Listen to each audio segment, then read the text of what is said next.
Good morning, Bill. Good morning, Bill. I almost got Jake Jordan, the great Jake Jordan, mid-stretch. Barely missed it. You guys missed it. Yeah, sorry. I'm too quick. Oh, man. These questions are going to be good, bro. I can't wait to send these over to you.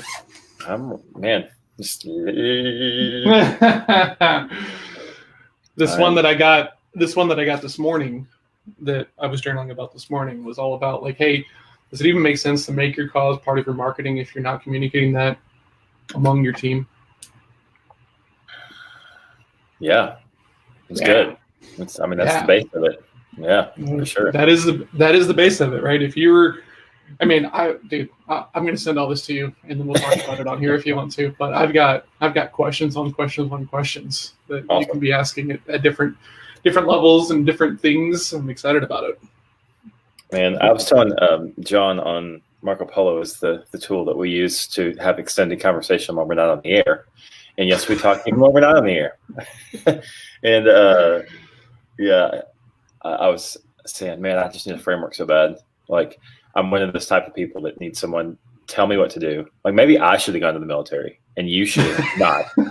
But like, I just do so well when people can lay out steps for me, man, I can just crush. That would be, I shudder to think what kind of person I would be if I'd not gone to the military. I'm not this person who like identifies with it and is wearing like the hats, and all of that stuff. But I do think that if I had to go back and make the same decision, I would make the same decision again because I think it made me better, right? Yeah. I had zero discipline, zero mental toughness, zero anything before I went. And only got a little bit in. And then the rest of it just came from like age and not being at the levels I want to be. That's right, necessity. So, gotta buckle down to get where I want to go. Yeah, that's the word I was looking for. Necessity. My glasses are filthy. Yeah. How was yesterday, Bill? It's good. I got some good writing done. I got the latest version of my PDF done. I sent it over to my team. I'm going to send it over to y'all today. Take a look at it too. Nice. And so I'm happy about that. And got all my client work done. Got done early. Went on a hike with kids. Got to do a 4.5 mile hike last night. When it was like, holy cow, it was 70 yesterday. It's going to be 77 today. So Texas is stupid. It's crazy, man.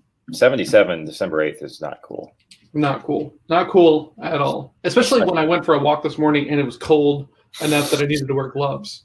Because this is what it does. It screws with your mucus when it does all of that. You're right. You know that line? Your gloves. You know that line, put your best face forward? You're doing a great job when you're... Does it. I'm making sure it's nice and point face forward. This is the old man show. Let's talk about deviated septums. Sleep apnea. Hey, it was a broken nose first. It was a broken nose first. That's I still remember that story. You were at a Taekwondo class and you were in college and the instructor was trying to show off and he tried to snap the punch, but his depth was off and he dotted your nose, right? I remember hearing that story. And thinking, man, I am glad that my teacher doesn't need to like show off, right, with us, right? I think it's normal when you have a guest there of some sort to show off a little bit. And I'm wondering if I had been in his actual school, that would have been going on because this was a gym I worked out at, and you could take classes. Okay. So he was like instructing at a gym. You could take Taekwondo classes, and so I'm wondering if he was trying to like be all, you should join my school because, whatever, who knows. Yeah. Good morning, Michelle. Yep, and then I got hit with a baseball in the face after that. That's right. Before that. It was before that. And I actually took a cleat to the face, like right on the nose. So I've been hit hard 3 times. Sliding into second, and a guy jumping to miss me and just kicking me right in the face as he was going up. Brutal. So, that's rough. Yeah, so I've been hit in the nose hard 3 times that I can remember. I've had some concussions too. So yeah, this is all honest brokenness and now deviated septum. So man, That's rough. Yeah. Do you snore? Do you snore? Not too bad actually. Not too bad. Interesting. For that much like nasal damage, I'm kind of surprised by that. I did. It's I don't know. So I really, even before you brought up the breathing stuff, for probably 3 or 4 years ago, I really started working on breathing. Just because, no other reason. Mm-hmm. And I think that's helped me on the snoring front, because my breathing is slow and controlled most of the time, and I think that helps when you're sleeping, because you get to that relaxed state a lot of time, right? Stuff just kind of flops around, Mm-hmm. and that's what I'm telling myself, at least. Interesting. Yeah. Yeah. Yeah, that's really interesting. Okay. Change of How was your subject. day? Good. It was weird. It felt like a Wednesday all day yesterday, so I was kind of like mentally like getting jacked about today being Thursday. Mm. But I've kind of felt like a day off the whole week. You know, at the end of Monday, it felt like Tuesday. So it's interesting, because since I've got the big projects kind of like at a place where I can like leave them for now, I'm doing just lots of like cleanup and blocking and tackling, and I'm getting a massive amount of stuff done, which is fantastic. Like really on my game as far as my prospecting and reaching out to people, talking to people, stuff like this. I've got some new prospects for Sales Lab and everything. So it's been a really super solid week so far. That's cool. Well, Wednesdays have been a little bit weird for me, because obviously I normally don't schedule anything on Wednesdays. Yeah. And so I've had to do my 3rd Wednesday now that I have open. So I don't have any like calendar appointments per se, because it's Wednesday, and I just keep that routine. So I will be having a John Hill blocking and tackling day as well, where I'm just cleaning up back into my long list of stuff that should have been done, you know. It was funny the other day, we were talking about something. It was on a weekend, and then Melissa was like, well, what do you think we should do today? And Alice just looks up and she was like, don't say blocking and tackling. I was like, okay, I will not say that. She's going to have like therapy sessions in her future, and she'll be like, my dad and his blocking and tackling. I think it all started there.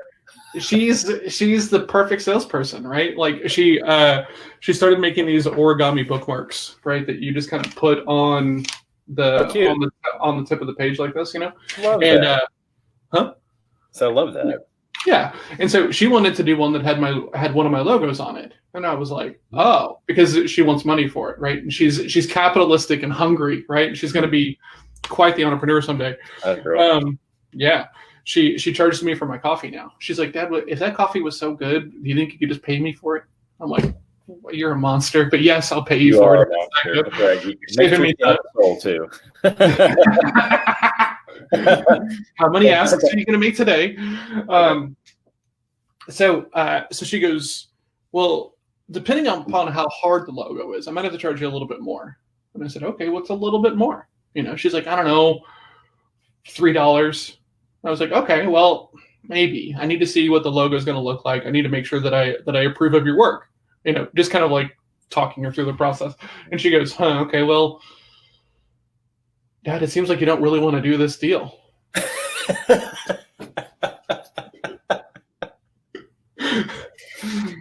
And mentally, I'm so excited, right? I'm fist pumping. I'm running up and like slapping. Yeah, I'm running up and slapping Dan Locke in the face and being like, she didn't even have to watch your dumb YouTube videos, and look how good she is. Yeah, you're gonna hate this at 16, though. Oh, like, I know. It's gonna bite you so hard. It's gonna be the worst, right? Well, Dad, last time you let me stay out with my friends a little bit past 10. What's changed? Yes, let's discuss this. Shut up and go to your room. I knew that. That's why. Yeah. The better she gets, the more of a 50s dad I become, you know? Because it's just the only way I can deal with it. I do all the good work you did. The therapy bill is still ungodly expensive, and it's like, well, it's getting worse by the day. It's like, you should just stop now. Just be like, all right, that's it. I've taught you everything you need to know. Go for it and prosper. Yeah. Michelle. Okay, so Michelle makes this statement. Okay, wait until the teen years. And Michelle's got 2 daughters who were 2 of the most well-behaved, you know, daughters especially teenage daughters I've ever seen in my entire life. Yeah. So I I don't think you have room to warn someone there, Michelle. If I'm being honest. Behind the closed doors, though, that's always the That's fair. That's fair. thing, because I have well-behaved children in public. We're really good at that too. But behind closed doors, that's true. Moments. They absolutely do. That is true. And there is one thing that I'm thinking about that I know of with like her kids where she might be referencing, and that's fine. They just lose their mind. It happens. Of course they do. Yeah. Right. It's like I'm seeing my son, like he's 15, and it's like I forgot like how dumb 15-year-old boys are. Like, because it was me. I was the same way. I'm like watching him. I'm like, oh my gosh. God, I was so dumb. I mean, I was legit like not a smart dude. But it's because like when you're 15 and those hormones, man, that flood, oh yeah, your brain goes insane. So it's really funny, but it's also really frustrating at times because you're like, bro, you just left your phone on the sidewalk when you set it down to go do something else, and you just left it out there. Like, wow, I can't imagine. Just dumb. Because he cares about his phone. Yeah. So yeah. Last night I found a toboggan on a rail outside that he had just like taken it off to do something, and it was just sitting there. I went back outside to take the trash out, and there it was, just lying there. And he lives in a toboggan. This kid. Well, he's your kid, right? Because I mean, you live in a toboggan if it's like under 77 degrees outside. I used to. You're right. I did. Yeah. I love a good toboggan. Gabe, I love a good hump day. You are correct. Hump day. Hump day is the day before Thursday, the magic day, when it happens. It's like on our Thursday shirt, we're going to have something amazing about Thursday on the front, but then on the back, it'll be like the day before Thursday, the day after Thursday, 2 days till the next Thursday, like Thursday plus 2. Yes. Yeah. Beginning of countdown to Thursday. We'll just do like a calendar view of like, on the back, and it's just Thursday. And then on the 30th Thursday, it just says goal. Yeah.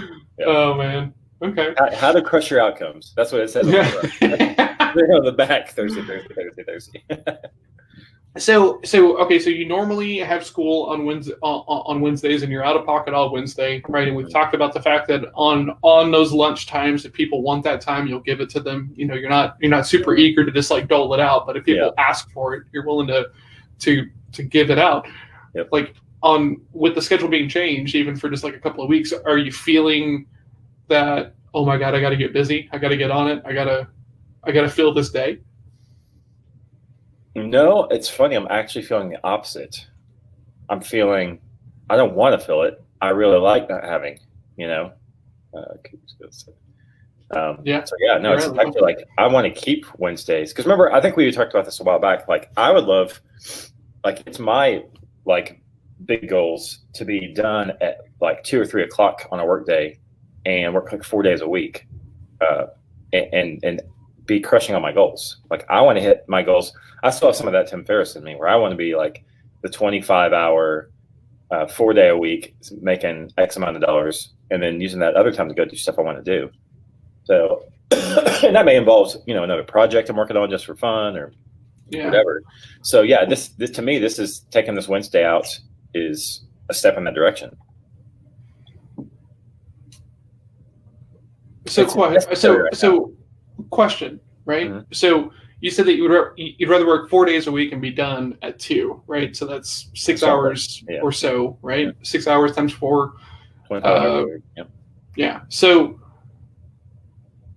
what's keeping you from doing that? If that's the goal for next year, man, we can make that happen. Sure. Yeah. Well, the goal is to make X amount of dollars in that time. Oh, okay. Different goal.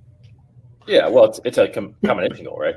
Because it's. I mean, true, but which one takes precedence? A week. That's easy. No, it's not. Not for you. There is PlayStation and Xbox, and there's all sorts of things in that other room that can absolutely distract me away for that amount of time. Yeah. It's more like you're right though. I mean, at this point, though, like I do absolutely love to work, but I want to be working on a project, like something that's going to take somebody somewhere. Yeah. That's it. That's work for me. So that doesn't have to be for money either, right? Because if I'm making all the money I want to make in 25 hours, then I can still be working on other projects that the goal is not money. It's to go help somebody do something, or it could be Habitat for Humanity. It could be building houses. It could be anything, it could be journaling with kids, right? I could be actually in the schools showing them how to journal, like stuff like that. Yeah, that would be so cool. Yeah. So that's the goal. That's the goal, is to get there. And that's why, John, 2021 is the year of no, right? The year of no. No. That's the only way to do it. Man, it was so funny because I was in a conversation yesterday with a good friend of mine, Shivam, and he has this idea, and I was like, man, you should go do this, and we were just kind of like talking through it, and I was like, man, we could do this, and I was like, wait a minute, you can do this. If you need help with like sales coaching as part of this thing, I'm happy to help. I can't do this thing though, so you got to do this. There it is. So it's so easy. I was 10 minutes into this conversation of like, oh, yeah, this is pretty cool, and then I was like, wait a minute, year of no, cannot do it. Oh yeah, I do not have time. Same thing. I do not have bandwidth. And I was like, oh yeah, this is gonna be great, but it's not, because I'm not gonna do it. Man, I talked to an agency owner yesterday. We're chummy networking friends, right? And I like the guy a lot. And he partners with this guy named Ken Scott. And Ken Scott, for those who don't know, is the guy in this photo right back here. And you can't see this, but he was Raphael in the suit in Ninja Turtles 1 and 2, right? The movies from like my kids. The reason why I started doing martial arts and kung fu and everything, and so I met Ken Scott, and someone was like, well, he's Raphael, right? I was like, what? Right? And total fanboy and everything. And he wrote a book last year, and I got to go to the party, and it was super cool and nice. But these two guys have a agency together, and they hired a sales team, trained them, got them out on the floor, March 1st of this year. Wow. Yeah. So can you imagine spinning up 4 people to like cold call and set appointments in March of this year? Like, just the worst time. And I said, dude, are they still there? And he was like, man, I felt terrible. I didn't want to have to let them go, but I had to. He goes, I went for 2 months without a salary because I just thought it wasn't going to last that long and everything else, and we had to let them go. And thankfully, they've all found other jobs. But that would be rough, right? Oh yeah, absolutely. I mean, I know just like you, I know people who had to let people go this year who own businesses. Mm-hmm. Yeah, man, that's brutal. I heard something the other day about some marketing and some cold email stuff, and it's been on my mind, and I got to talk to my boy about it to see if this is terrible or not. Okay. So cold email, right? Cold, you know what cold email is? I think most people who are watching this understand what cold email is, right? As opposed to a cold call, you send out cold email. Never met you, sending you an email. Yeah. And there are systems of doing this at like a massive scale, and there's also ways of doing it on your own. It's, whatever you want to do. Mm-hmm. I talked to an agency owner who's getting double their response rate because the cold email appears to be coming from a woman versus a man. Okay. And so then what they have done is they've created a profile on LinkedIn and made this person part of their, right? Because like people are going to go research and look you up and stuff like this. So they have created a profile for this person, right? And made this person part of their company so that way they can put them into cold email. And he was like, dude, my response rate has doubled. I'm getting 3 meetings a week and it's easy. Well, the email's got to be good too. You can't just sure, it does. Yeah. Okay. And this guy is like a cold email, like wonderkin, right? Like this is all he does. He's really into like the testing of things, right? So I don't think he did this as like a like anything other than let's just see what happens if I change this thing, you know. But to double your response rate just because you're putting it under a woman's name versus a guy's name, that's interesting to me. So I was talking to the attorneys that got introduced to through Brandon King, and they were saying all business development people in West Texas now, especially in the oil industry, are female. Yeah, female for sure. For that reason, that's it. I think it's a proven commodity now. I mean, I think you're asking me is would I set up a fake profile and send emails from a female? Would you? I don't know. I would feel bad about it. So I actually might hire a VA to do it for me who's female, just so at least I feel like I'm not cheating the system, and then give her all the scripts. Because somebody's probably going to do it for you, right? I mean, it's not like an automation. It's you still get somebody sending the emails. I mean, it's not for them. Yeah. I don't know. Like, I would definitely want to test. Science. My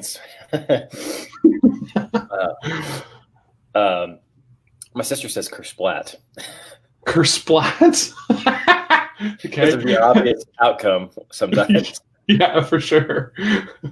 Kersplat. Kersplat. I like that. So I would definitely want to try it.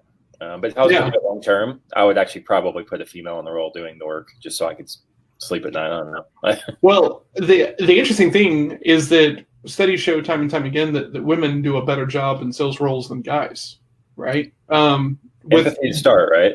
Empathy to start, for sure, right? They do a better job out of the box of listening, right? Now, the terrible side of that is that all the traits that you need to cultivate to be really good at selling, right? Being kind of direct and like not fearful and all of this stuff are often viewed as negative traits in women and positive traits in men, which sucks. Right. So a lot of women are not really in a place to where they can like develop these ideas, right? Because of all the gender bias and stuff. But I'm coaching a team right now, and the guy has got one guy and two women, and I was like, man, it's cool because I don't meet a lot of female closers. And he was like, I read an article that women were more empathic than men, and I was like, okay, cool, that's huge for me. I want those kinds of people on my team. I was like, man, that's awesome. To me, that's just smart. Like if there's a particular, personality set or gender role or anything like that fits for a particular spot, because we always talk about this in other areas of just growing a business, putting the right people on the right seats of the bus. Like that's one of those areas for me. It's like if females listen well, and people who, not to say a male can't listen well too, but if it works, if it's 60-40, 70-30, 80-20, why wouldn't you? Yeah, absolutely. Yeah. That's smart. I like that. Yeah, this guy's 20 years old. I was like, man, what was I doing at 20? Oh yeah, nothing. Great. Okay, cool. You're doing nothing. I mean, it's crazy how when I think back to being 20 and I think about all the stuff I was doing that was not anything like what a lot of these people are doing, right? Like spinning up companies and learning how to write copy and learning how to code and market and all this stuff. It's insane, right? And so then I kind of have this moment of thinking, okay, is it just a byproduct of the world that we live in, or have these entrepreneurial circles always been this well established and I just wasn't looking for them and they were harder to find before social media? Yeah, so I would say probably some of both. I do think the type of personality that like the Z's are in general are looking for meaning in their work. They really, really care about it. And so they go find ways to find it quickly. But my argument has always been too, is there more crime being committed, or is there just more media covering crime? Like it's kind of one of those.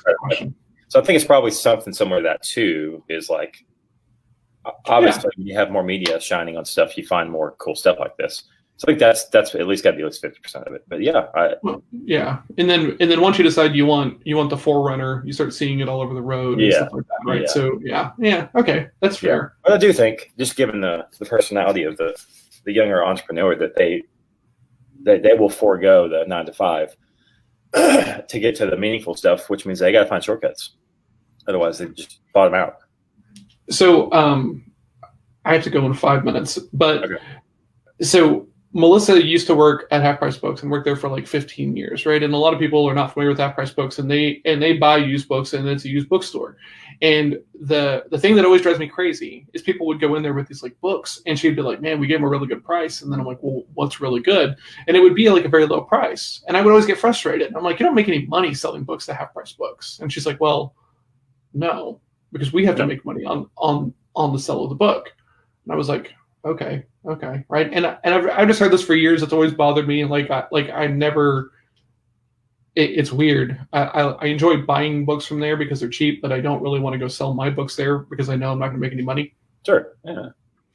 And I'm not the person who thinks that everybody should go be an entrepreneur and work for yourself and stuff like this. But I will say that the same thing happens when you're working for somebody else, right? Because they're having to do the same thing that the bookstore is, right? So the bookstore is buying these books at about 20% of what they think they can sell it, so that way they can mark it up, right? And then still have time to like mark it down if it doesn't sell at the top end of the price, right? So if someone hires you for, $15 an hour, right? And they're just going to pay you in a lump sum salary, right? You might be getting less so that way they can maximize on your time and your effort.